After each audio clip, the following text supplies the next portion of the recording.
For those who do not know, can you explain the role of a city councilman? Well, the role of city councilman is not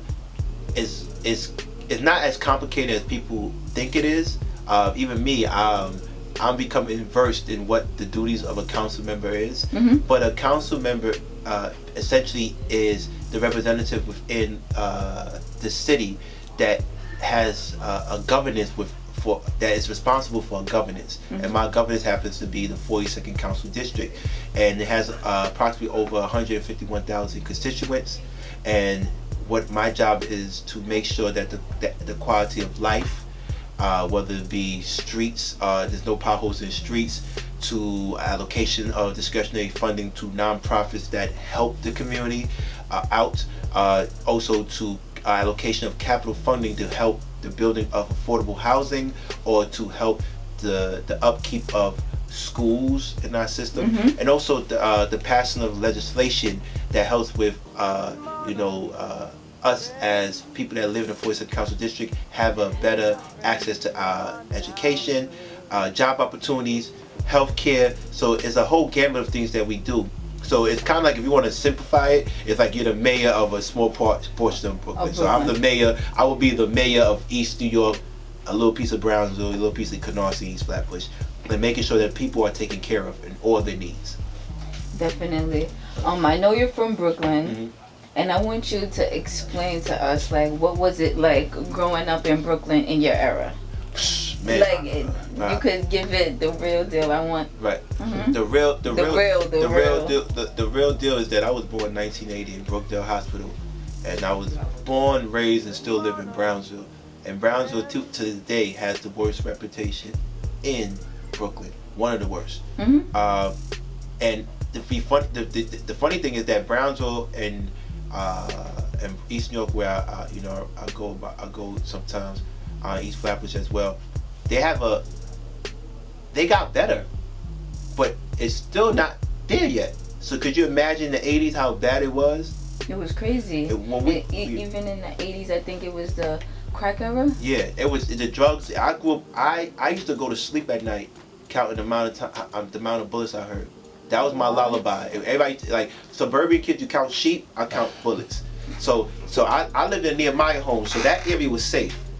Mm-hmm. So we're all private homeowners. Started in 1984. My father helped build the whole community up. Even built the park across the street. My father's Mawuli Hormeku, by the way. So he built that up, and so I was kind of secluded from a lot of the activities that was happening, but I lived across the street from it, because Brownsville has the second largest concentration of NYCHA buildings. So for those who don't know, NYCHA mean projects. It's another word. Yeah, we call it the projects, mm-hmm. right? But NYCHA is New York City Housing Authority. So I grew across the street from Tilden and Van Dyke, and down about Cefalo, Howard. Like, I grew around all this. So back in the 80s, they were going to war. Mm-hmm. And then as you got to the 90s and the gangs came out, like really got, the gangs been out, but they became more, they had more of an influence in the community, from the Bloods, the Crips, to the GDs, to Latin King. It got bigger. So our group, when Brooklyn was considered like a war zone, and but you still had successful people that came out of here, and so it was no excuse for me, because my parents are from West Africa, Ghana, West Africa, so they came here and education was like a number one thing. So I found my refuge in education. Even though a lot of my friends were in the streets and they were active, my refuge was through school. Mm-hmm. And so I was fortunate enough to have both of my parents that were both college educated, and they guided me. And I was fortunate to have my father, who was fearless enough to say, we have money, but we're still going to stay in Brownsville, because it doesn't make sense for us not to help the people around us. Which is amazing, because I found out the meaning of my last name literally like 2-3 years ago. Okay. And I knew the meaning of my first name, which is Mawuli. Mawuli means God is king, God is here, God creates. But my last name, Hormeku, means anything that happens bad to you happens within your own tribe or family. That means you have to be accountable for your loved ones. Mm-hmm. That means if you don't take care of them, they're going to turn on you. The wolves will come out, right? So you take care of them. So my father felt that he needed to take care of the community, even when it almost cost him his life. He got stabbed twice trying to save the community. Your father got stabbed On 2 separate twice? occasions? Yeah, he got stabbed twice. Well, like, what happened? Like, why Well, did they... the story was when we actually lived in Riverdale Towers right there on Osborne and Stafford, and we moved to the Nehemiah home when I was 4. Private homes. The city had an affordable home ownership thing. But so he wanted to make the community better. So how do you make the community better? You start building homes, start building parks, start building block associations, and you start making sure that you have community policing. You couldn't count on you couldn't always rely on the police because so much bad things happening. You need to focus on the community. So you had community police. So my neighbors, the homeowners, would have nights they took shifts out and make sure the block was safe. We would walk people's wives from the train station to their house so they were safe. Due to the fact that there was so much mistrust within like the police. No, it wasn't mistrust at all. It was safety for everybody. See, the problem is you can never have a strong community if you don't have a good relationship with police officers. Definitely. But they are corrupt police, and not every police is bad, and not every civilian is good. You have to keep that in mind. Yeah. But how do you decipher? Sometimes it's too late to decipher which one. So what you do is you have to defend yourself, and then the police stations, departments respect you because you're making their job easier.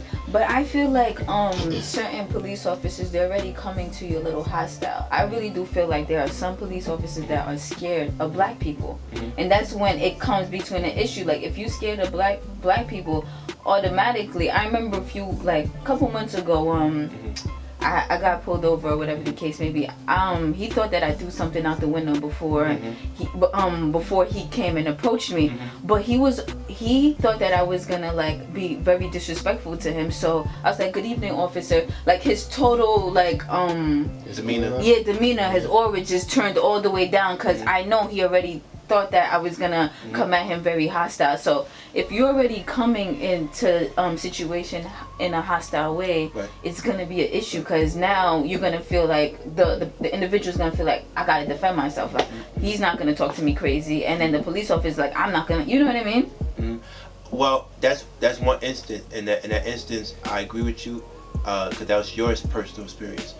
I've been arrested twice in my own community, East New York and Brownsville, by 73rd and 75th, and I was falsely arrested.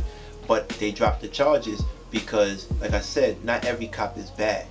Now, even street dudes will tell you that some cops just doing their job. If you're a criminal, a cop is going to do their job, and if you are really in the streets, you know that those are not your friends. Those are the opposite. So I understand. But if you're a civilian, I feel that you have to give each cop.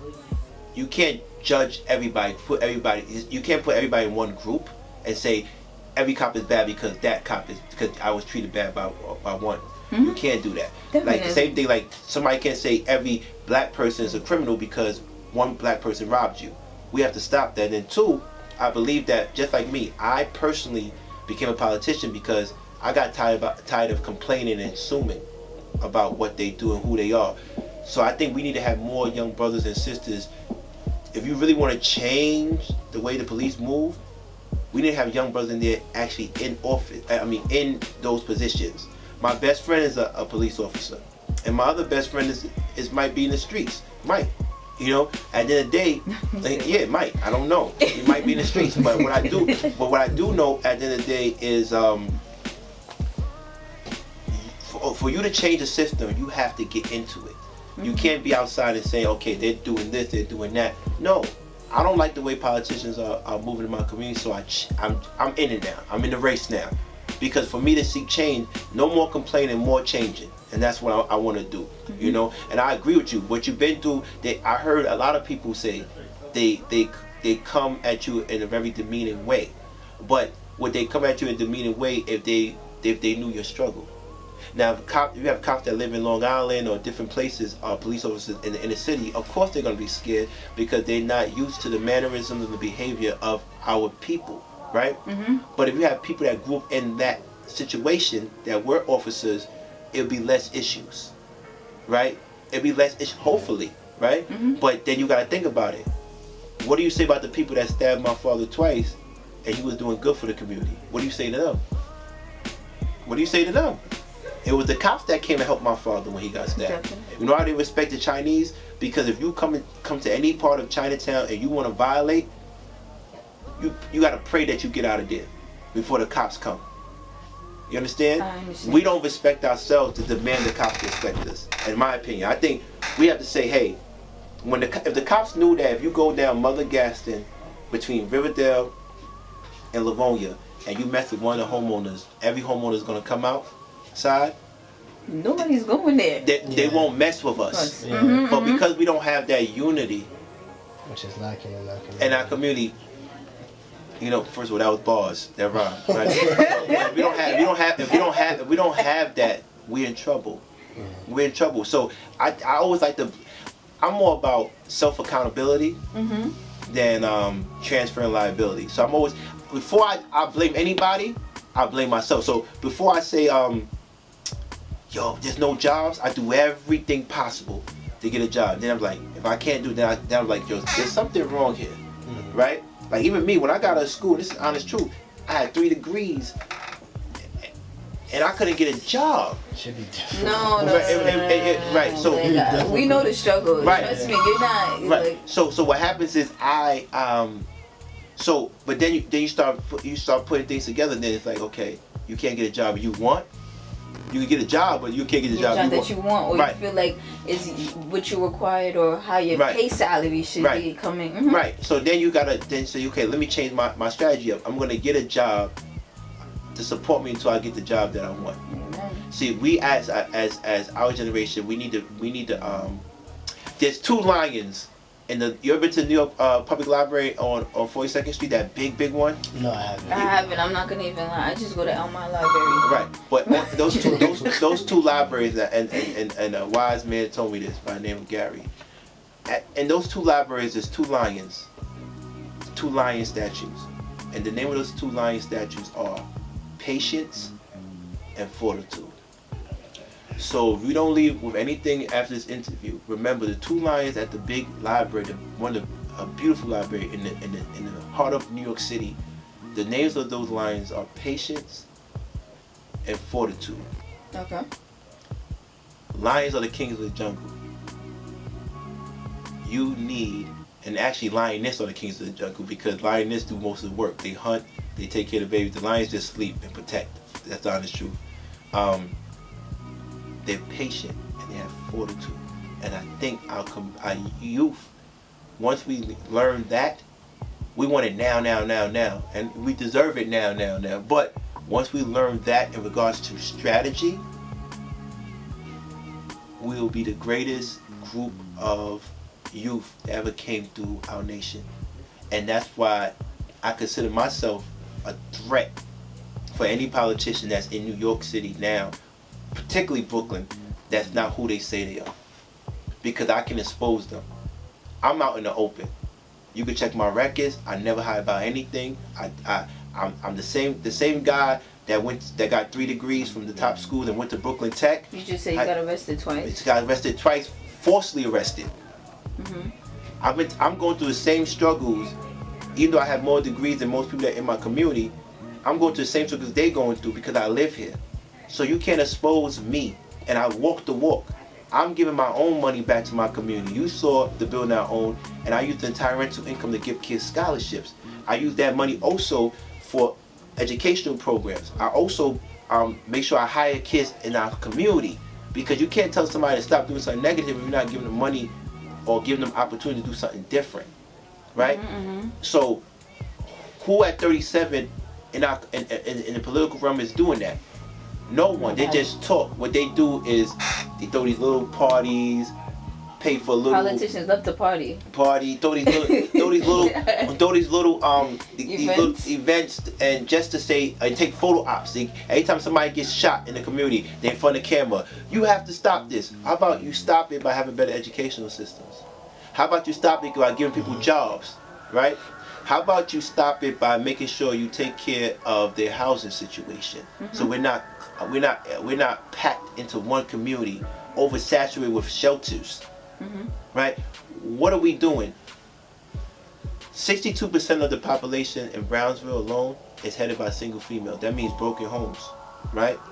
broken homes. Sometimes it's correlation doesn't equal causation, but sometimes broken homes lead to broken communities, right?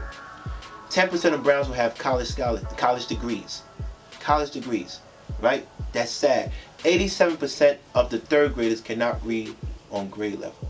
I know you were telling me Like that you do tutoring. I do, yes. For twice a week. I did tutor. I stopped because I'm campaigning, but I'll go back. I will go back. I did at the Stone Ave Library, which is the first children's library in America. Yeah, you showed us that. Right, and this is a refuge. And I did it because I couldn't believe that 87% of the third graders can't read. So I said, hold up, what can I do? So I made up a program, and I went there every Wednesday and Thursday with the little time I had, and taught those who wanted to learn. How many children come, and has it been effective? It was small. A lot of people didn't really come initially, so you would get like 5 to sometimes 8 students. But recently we got a discretionary funding from another council member that's close by in the 37th district, and he gave us money so we can hire or have a more effective tutoring program, or probably give more scholarships out. You see, this is what I'm talking about. If we want to change our community, we got to change it within ourselves.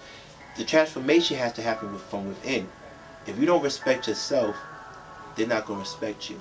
Kind of like a lady. If you don't take care of yourself and go out, we don't want you. A man won't, like, I'm not. You can't even take it. And then like a man, a woman is gonna be like, hold up. I could do this by myself. What can you bring to the table? So you have to love yourself before you love others, and that's where the whole thing love came from, right? My whole concept of love.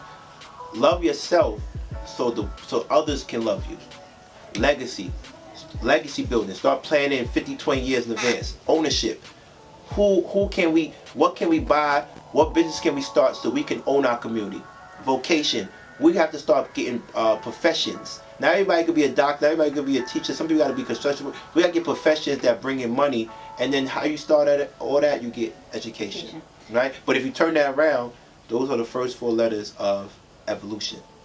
EVOL. So without love, there's no growth, right? So you got to get educated first. Then you got to get a job, vocation, then you got to buy something, ownership, and then you got to pass it on to your children. They've been doing this. I've been saying, my father and I have been doing this before Jay-Z album came out. Before the 444. Now everybody's talking about legacy. What's better than 1 billionaire, right? Yeah, what's better than 1 billion is 2. That your son, it should be the 2nd billionaire, right? Yes, definitely. And I get it. I was young. I went to the strip club and I was throwing bread up. I was one of people know. You was telling us. If you at one point, I was the guy going and throwing bread, and then and you realize that's a waste. So I understand when you young, you live in a world of vanity. I get it. But see, I wasn't killing people and doing certain things to get that money, right? But I get it. I understand that when you're young, you live off ego. You ego driven. I understand. So now I'm telling you, listen, I got 1 building on 37. If I had started earlier, I probably would have 4 or 5. Okay. Right. So I'm telling you, you could do what you want to do, but make sure you're secured. Make sure you're secure, and also, if you start early, you can have more. Right. I have a question. Right.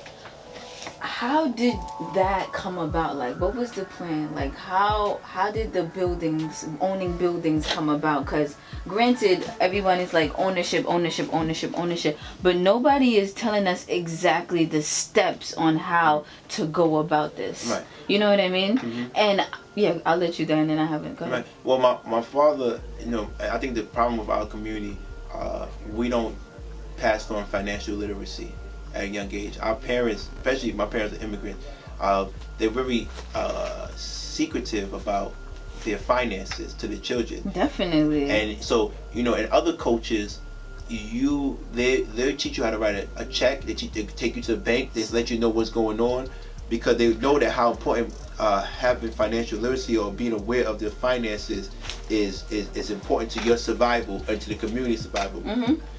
Most communities, whether it be Asian or Jewish or Muslims, they're going to borrow from their families and their families and their communities before they go to a bank. Our first opportunity to get money outside of ourselves is a bank. And you got interest, you got all this. We as a community to work together so we can keep the money within the community, within our family. So my father, lucky for me, I watched my father. I wouldn't say that he put me in and showed me, but I watched.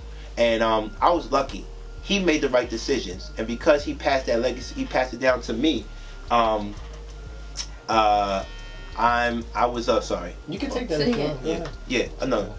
Because he passed it down to me, it was easier for me. Now, what about somebody that doesn't have that, right? So how do you start?